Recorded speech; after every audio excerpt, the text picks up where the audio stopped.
LGB. LGB. LGB. LGB. They say LGB everywhere I go. LGB. What it means, I don't know. LGB. Whatever it is. LGB. Kamala, help me, please. Please. Alrighty then. Thank you. LGB. That's let's go, Brandon, right? LGB. This means let's go, Brandon. No. LGB. Sounds like let's go, Brandon, I guess. LGB. All right. Let's go, Brandon. I am Cornholio. Chant LGB. Right wing and left wing.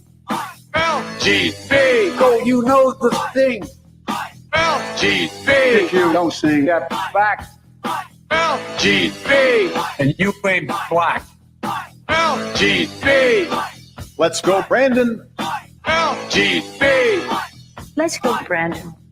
LGB. Let's go, Brandon. FJB.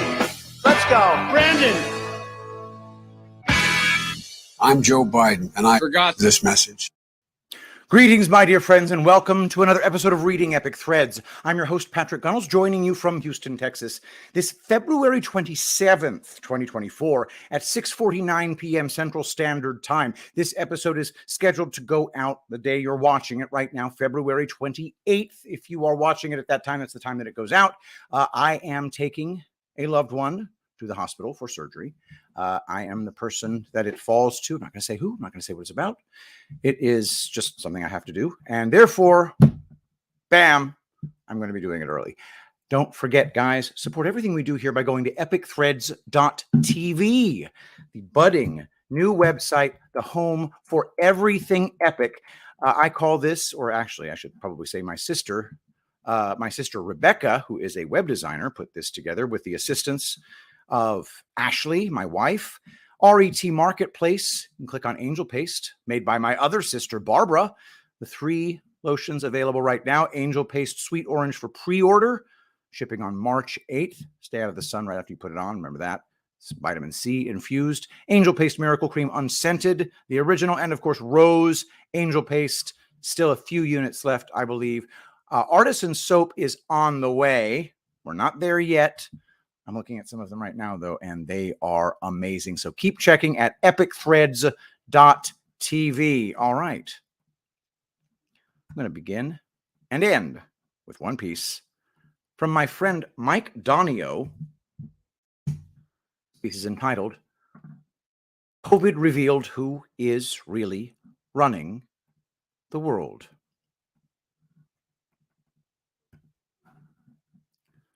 From MikeDonio.substack.com. Still in the storm. COVID revealed who is really running the world. By Mike Donio. Today I want to talk about the spiritual battle that has raged throughout history but became very evident during the COVID pandemic. One of the most important and unimaginable aspects was closing the churches. Early on in March 2020, we observed not only the shutdown of most of society, but perhaps most striking was what happened with our churches. We were told it was too dangerous to gather together and worship God. Imagine that. The God who tells us we have nothing to fear, and these so-called church leaders folded like a cheap suit when called to close by political leaders. Not only that, but the leaders of these churches told us that Jesus would have taken the vaccine, so it's okay for you to do so too. It didn't stop there either. Nativity scenes were being sold with a masked up Holy Family. The evil one was hard at work. If you read scripture, then you know that we have nothing to fear. The Lord will be by our side even through the darkest valleys. Even though I walk through the darkest valley, I will fear no evil, for you are with me. Your rod and your staff, they comfort me. Psalm 23, verse 4. I'm all for protecting the most vulnerable in our society, but that is not what this was about. Not only that, but Christians historically have taken a different path during pandemics. History tells a different story. Throughout history, there are records of Christians going into towns to help the sick, while others, pagans, fled. Don't believe me? Here's an excerpt from a letter written by Bishop Dionysius of Alexandria regarding the actions of Christians during an epidemic that broke out in Alexandria around 251 AD. Quote, "Most of our brothers showed unbounded love and loyalty, never sparing themselves and thinking only of one another. Heedless of danger, they took charge of the sick, attending to their every need and ministering to them in Christ, and with them departed this life serenely happy, for they were infected by others with the disease, drawing on themselves the sickness of their neighbors and cheerfully accepting their pains. Many, in nursing and curing others, transferred their death to themselves and died in their stead. The best of our brothers lost their lives in this matter. A number of presbyters, deacons, and laymen winning high commendation, so that in death, in this form, the result of great piety and strong faith seems in every way the equal to martyrdom." Dionysius, Festival Letters in Eusebius, The History of the Church, 722. With COVID, we saw the exact opposite. Pastors, priests, bishops, and more told us to run and hide, follow the government's orders, etc. They shut down. How could this have happened? Better yet, what God were they following? Certainly doesn't seem like the same one those Christians in Alexandria were following. Believe it or not, it got worse. Once they finally found the courage to reopen the churches, they sought further to terrorize the congregations. They muzzled the Lord's people, forcing them to mask up and stop singing. We even saw people being segregated upon the reopening of churches based upon vaccination status. This is abominable by any standard, but completely unconscionable in a house of God. If you don't believe me, then go back up and reread how Christians used to act during pandemics. What unfolded in churches during COVID was unprecedented. Let's be clear. I'm not suggesting the Bible tells us to take insane risks with ourselves and others. Quite the contrary, actually, as we are told not to tempt God. But I hope you can appreciate that the church went way too far with COVID. This was a huge indicator to me that something was amiss and something more sinister was at play. The problem doesn't originate with COVID, though. The truth is that the church and religion as a whole have become part of the world system, so perhaps we shouldn't be surprised. It's been completely institutionalized and systematized according to the ways of the evil one. And it's quite corrupt too, by the way. If you want to know why churches acted the way they did during COVID, just follow the money, or in this case, the tax benefits. You see, most churches and religious organizations are directly connected to the government via their 501c3 status. It gives them a great deal of tax incentives, which would make it a lot harder for them to stay afloat otherwise as well because of it. The churches in the U.S. take in an incredible amount of money in donations, tithing, annually. We're talking billions of dollars. You can see why they wouldn't want to do anything to risk that precious 501c3 status. They're not going to bite off the hand that feeds them. So, when the government came knocking, they gladly responded in kind. This is why I go directly to the Lord for guidance and not to any mortal man. The true church or body of Jesus Christ is not a building made of brick or an organization with a hierarchical structure. It's the people who are living by the indwelling life of Christ. As we move forward, we need to keep some perspective. The best way not to get caught up in the next wave of tyranny is to come out of the world. Use it, but don't sell your soul to it. There is no greater freedom and liberty than that found in the Lord. The Lord doesn't make mistakes. God did not err when he created mankind or even us individually. Consider the following. If the argument is that we must be subjected to immunizations from the moment of birth, then does that mean that those pushing them also believe that we are somehow born defective? How else can you rationalize this idea? Yes, I do understand the argument being made by conventional medicine regarding the lack of a sufficiently developed, in their opinion, immune system, and so we need to provide that immunity via vaccines. For that matter, you can ask the same question concerning any other pharmaceutical intervention. In my opinion, it only works if you elevate science to the level of God, or even make it a god in its own right. This is exactly what has happened with mainstream science. Scientism is where science has been elevated to be the only acceptable source of knowledge about our world and everything else is sidelined. Many have warned about this, but clearly we have not heeded it. There is hope. Don't ever forget that God fearfully and wonderfully created us. He does not make mistakes. Nothing that he creates is defective. I think we must start treating ourselves and our children as the wonderful creations of God that we are, and bring science back down to its appropriate place. Who's with me? That's MikeDonio.substack.com, D-O-N-I-O, MikeDonio.substack.com. I would add to that scientism is more than just the elevation of so-called science to a place that sidelines everything else. Scientism creates a new religious class, the scientist, and those scientists simply hand down commandments based on the science.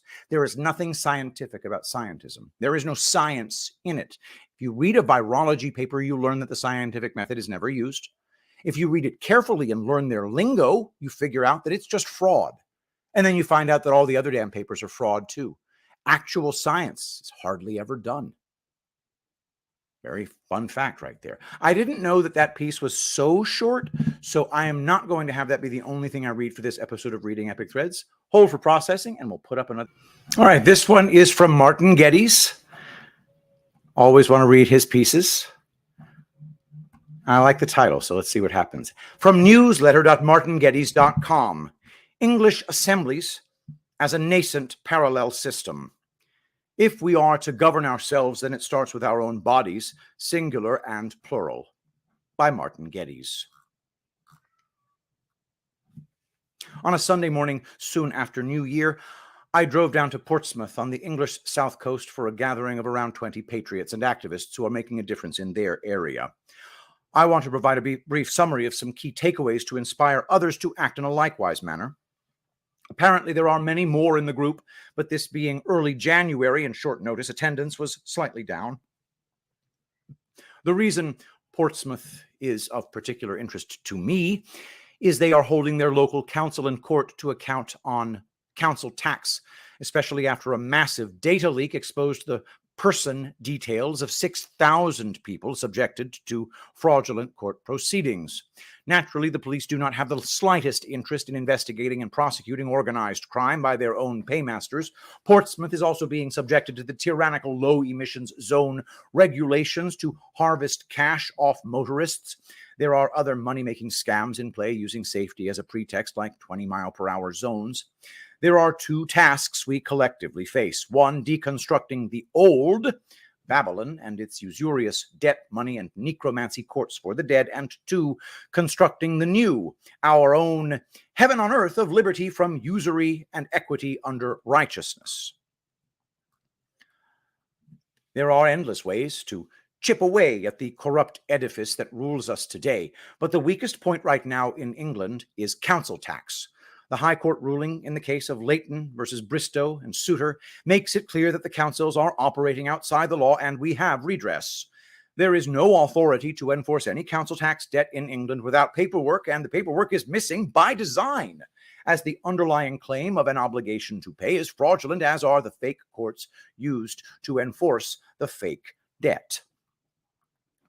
What is notable about council tax is how ordinary people don't like paying the charge to have shelter when under financial distress. Normies can relate to a lack of court paperwork without classifying you as a right-wing nutcase nationalist extremist for suggesting that due process and the rule of law might be a good thing. This money isn't going to fund public services, but is instead going into the central government consolidated fund to fuel war crimes, as well as to pad pensions that we don't owe to anyone. They can buy their own pensions just like the rest of us have to.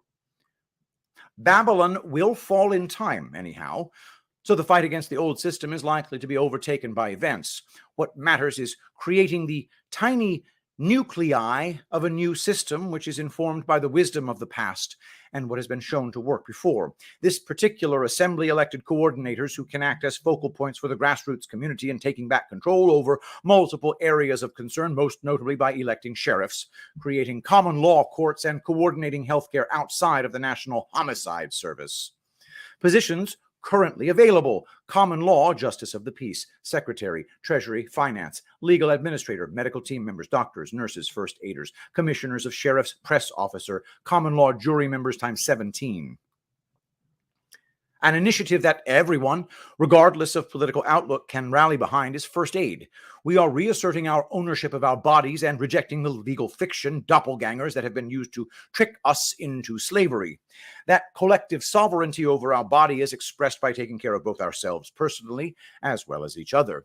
Any one of us could find ourselves injured or ill at any moment and dependent upon the collective for rescue. The need to care for one another in our moment of frailty is innately social without being socialist. It's the basic training that links the 3D material world to the 5D spiritual war. I also learned that the NHS has origins slightly different from the official story, being partially modeled on a private bus company in Bristol that looked after its workers, but I have yet to find a reference for this. I also heard of a village in Wales that has fired its council and gone renegade to reclaim the assets back for the people, but again, I am struggling to locate the reference. Other noteworthy references are, first, to the work of Anna von Reitz in describing the frauds we are subjected to. Second, the possibility of prosperity cards being issued to the public in a financial reset. Third, the ability to adjust one's political status to escape the corrupt system. And fourth, and engage with a nascent alliance of assemblies working to reestablish the lawful outside of the corrupt, corporate, legalese world. In summary, the meeting was a total contrast to an encounter a few weeks later when someone with learned helplessness told me to, quote, do the done thing, get them off my back, and don't be too visible. If you believe in your heart that you were born free and are free to act in any way that causes no loss or harm to others, then we are also at liberty freely to associate and voluntarily submit ourselves to agreements that help to keep the peace and establish social order. The state sells us the idea its monopoly on force is the only way, but that claim is wearing very thin after everything we have been through. That is Martin Geddes, luminary of our community, fighting for what is good and right. Don't forget to go to newsletter.martingeddes.com, do a paid subscription if you have the means by which to do so. Otherwise, just do a free subscription. Follow what he does. All right, we're going to do The Iron Verdict by Vox Day from sigmagame.substack.com, in which the calculator is determined reliable. In reference to the previous post concerning our community's collective test of the reliability of the muscle and strength bench press calculator, the various results reported have shown that the calculator is indeed reliable within a range of around 2.5%. All right, so I'm going to, you know something? This is a great piece, but it's not appropriate for reading Epic Threads. I'm just going to read it on my own. Sorry, guys. All right. There we go. Back to the sociosexual hierarchy. Vox Day. The inevitability of female subversion. Why female commenters can expect to get banned sooner or later. As has almost certainly become clear to even the most casual observer by now, most women are totally incapable of understanding the way men think, the way men communicate, and even the way men sort themselves into hierarchies for various purposes. Furthermore, the solipsism of women prevents them from recognizing, much less accepting, the total irrelevance of their opinions, interpretations, purposes, and feelings about the male sociosexual hierarchy, still less the comprehensive absence of male interest in those opinions, interpretations, purposes, and feelings. On the macro level, this is fine. It makes no difference what women in the Dar al-Islam think about the differences between Sunni and Shia theologies, or who a woman believes might be the hidden Mahdi, because women are not and have never been relevant to the Muslim theological discourse or the infield fly rule. However, on the micro level, such as that of a single internet site, the problem is that as soon as women become interested in what men are discussing, they are tempted to join the discussion, which in theory is absolutely fine, but in practice tends to have catastrophic consequences for 3 reasons. First, because the women have absolutely no clue what the women are talking about for the most part, and so their attempts to understand and seek clarification are usually irrelevant and off-topic digressions. Second, because the female pattern of communication is listen to interrupt, they are constantly derailing every discussion before it can reach a meaningful point. A hypothetical dialogue by way of example. Male. So the alpha is going to be challenged by an external alpha or an internal gamma. Woman asks, "What about the queen?" Man, there is no queen. The hypothetical queen isn't relevant. The point is that bravos and deltas are not going to pose any structural problem to the organization's hierarchy. Woman, but the Virgin Mary is the alpha's ideal queen. She is everyone's queen. And let's not forget the influence of the alpha's mother either. Queen Elizabeth II has had an enormous effect not only on her son, but also on the way which people in her family seek out marriages. Harry lost his position with the royals because of his mother's falling out with his wife. I saw a video on Donald Trump's mother and her influence on his Presbyterianism. Mothers tend to affect their sons' moral and religious education, as well as affecting the way in which sons relate to their own wives, which women notice. In my experience, Blanche of Castile was the only reason Louis IX kept his kingdom. Mothers as widows may or may not have effect on whether their sons mate, but they do affect family fortunes. Seriously, what the fuck is that? It is a complete derailment. It leaps from irrelevant tangent to even more meaningless tangent without hesitation, and it has literally fuck all to do with the topic being discussed. While I don't care in the slightest if people want to talk about mommies or Blanche of Castile or the movie Heathers or keep up with the Kardashians elsewhere, please recall that this is a place for discussing the male sociosexual hierarchy and its practical applications, not showing off what a smart boy or clever girl you are. If you want to talk about something else, then feel free to go and do it somewhere else. This is not your microphone, and more importantly, no one asked you anyway. Third, because lower and mid-status men are totally incapable of not attempting to seek female approval by encouraging their involvement. In the same way that OnlyFans would not exist without the simps financially funding the female attention seekers, female subversion would not exist without the deltas and gammas eagerly engaging with and encouraging the women destroying the purpose of their organizations. They are totally incapable of remembering the immortal first lesson of the sports guy. As I have noted in the past, sigmas generally don't like women very much, despite being attracted and being attractive to them. At this point, the basic reason should be pretty obvious to all and sundry. Sigmas are mission-focused, and women tend to present serious obstacles to a mission of any kind being accomplished. So, unless you are one of those rare women who has her solipsism under control and is capable of observing and occasionally engaging in substantive discourse without seeking to derail or subvert it, please understand that the chances are you will sooner or later be banned here. It's nothing personal. It's just that no one, male or female, will be permitted to interfere with Sigma Games' primary objective of enhancing the understanding, anticipation, and prediction of male behavioral patterns. In summary, If you don't like the Sigma's game, that's absolutely fine, but Sigma's game, ergo Sigma's rules. That is sigmagame.substack.com, sigmagame.substack.com. I love being triggering in general. So I'm going to do another one entitled Why Hot, Successful Women Are Still Single, and then I'll wrap up the show. From sigmagame.substack.com, Why Hot, Successful Women Are Still Single, a journey into the convoluted mind of the hypergamous and solipsistic. A self-described hot, successful single woman experiences a momentary, albeit insufficient, flash of self-awareness. Quote, as I looked around my lounge room, I realized that all my friends are absolute catches. Not only are they gorgeous, but they've also got great jobs, comfortable wages, and are ridiculously good company. And it's not just this group of girlfriends. I have at least 2 other groups who are all in the same boat. And yet, they are all single. Not for want of trying, may I add. I've been thinking for quite a while that the reason we're all single is because my gorgeous friends and I are getting passed over by the blokes we fancy because we're too old.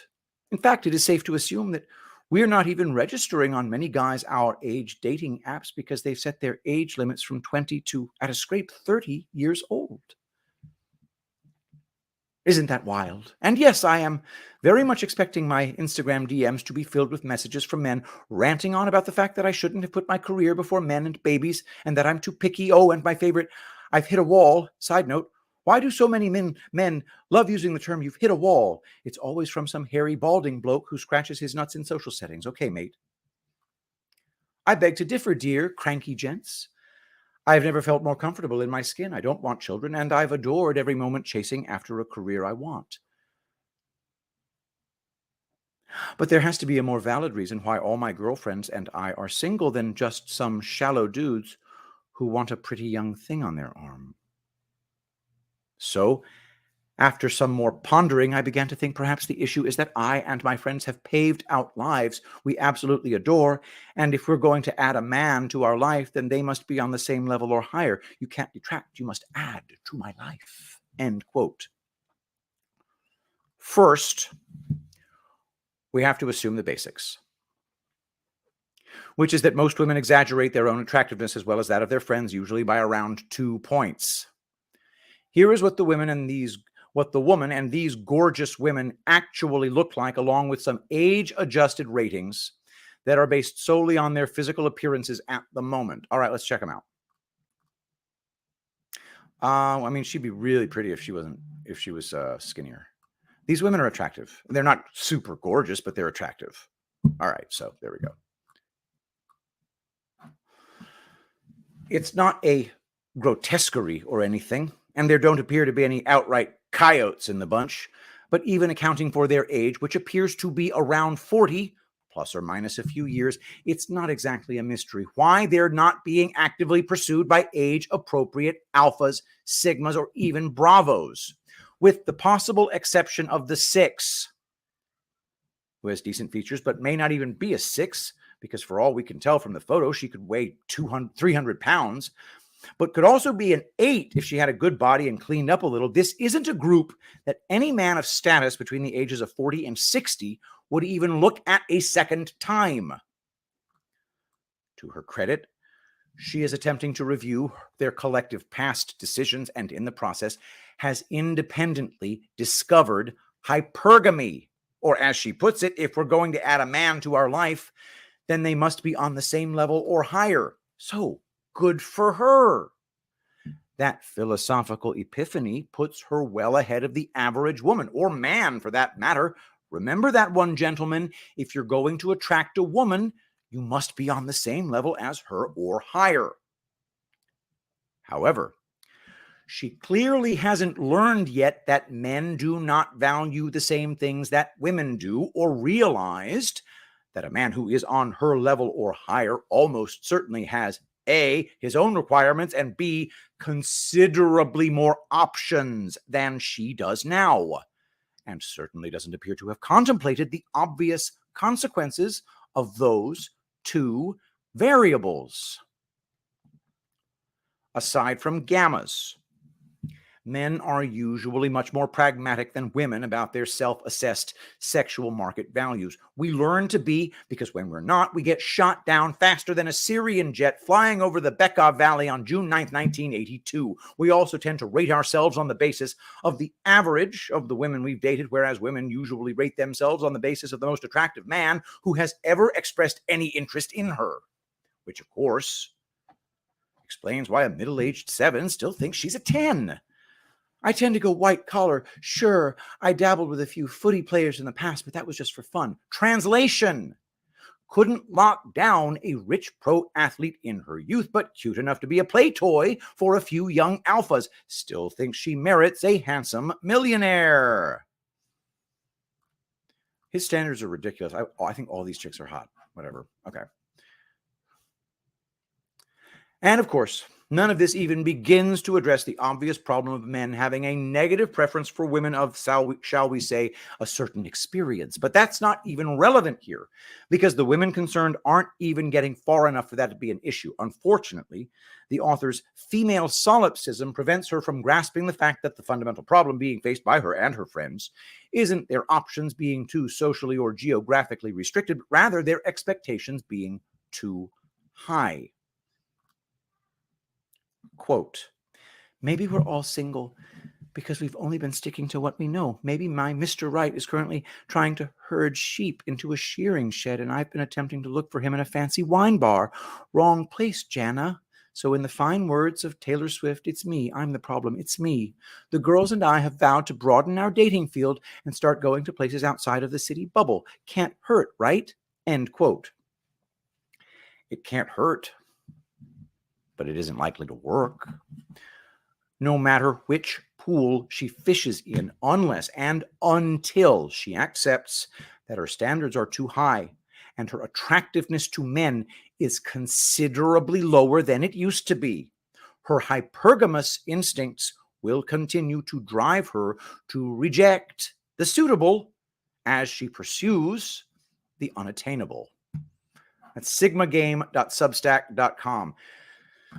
There's a lot of really harsh truths in there for women who are childless in their early 40s with no man, who have focused on career. Because when they're childless in their early 40s, they really need to tone down their expectations. And that's just a nasty thing of the world, but it is what it is. All righty, guys. Go to epicthreads.tv. That's epicthreads.tv. That's right. The best website out there right now. The home of Angel Paste. Guys, we've got all of these. We've got, click on Angel Paste.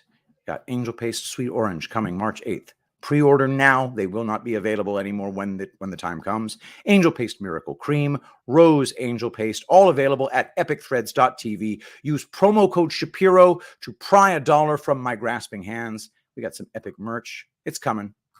I had some merch, and we just realized that it was just a big pain in the ass. People started tacking on merch to their orders, and then it was still shipping from a separate location. Shipping was ridiculous, so we're going to have to start taking merch in-house. All right, everybody. Thank you so much for being here. Wish me luck. Tomorrow's a big day. And today we will already have been, by the time you're watching this, we will already be in recovery. So thank you so much, everybody, for watching. Don't forget, reading Epic Threads right here. We try as hard as we can 6 days a week, 4 p.m. Eastern, 3 p.m. Central. Let us pray.